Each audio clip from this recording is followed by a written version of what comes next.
უკრაინელებმა ოკუპირებულ ყირიმში ლოგისტიკური ობიექტები გაანადგურეს. ოფიციალური ინფორმაციით დაზიანებულია ინფრასტრუქტურა, რომელიც რუსულ სამხედრო დანაყოფებს ამარაგებდა. ბევრი ადამიანის სათქმელით მოგმართავთ სინდისის პატიმრების საქმეზე. მათ მხარეს სიმართლეა და ბრალდების მხარეს უსამართლობაში ჩაკარგული სამართალი. პროევროპულ აქციაზე დაკავებული 11 პირის საქმეზე ანდრო ჭიჭინაძის ადვოკატმა ეკაბესელიამ დღეს დასკვნითი სიტყვა წარმოთქვა. მსახიობის დაცვის მხარემ დღეს სასამართლოს 26 არგუმენტი წარუდგინა, რომლითაც მათი თქმით თუ მოსამართლე თავისუფალია, ის მხოლოდ გამამართლებელ განაჩენს გამოიტანდა. საქმეზე შემდეგი სხდომა 2 სექტემბერს ჩაინიშნა.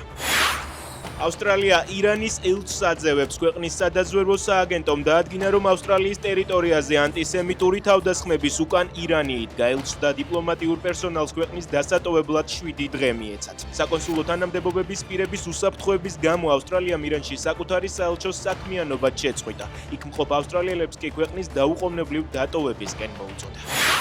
ტყვის უზარმაზარმა ქარიშხალმა, რომელიც მეტეოროლოგიურად ჰაბუბის სახელითაა ცნობილი, არიზონას შტატში სერიოზული პრობლემები შექმნა. ქალაქ ფენიქსში ხილვადობა შეუძლებელი გახდა. ტყვის ქარიშხალს მალევე მოჰყვა ძლიერი ჭექა-ქუხილით. საქცეულია ხეები, დაზიანებულია ელექტროგადამცემი ბოძები, რის გამოც ელექტროენერგია ქალაქის დიდ ნაწილს არ მიეწოდება.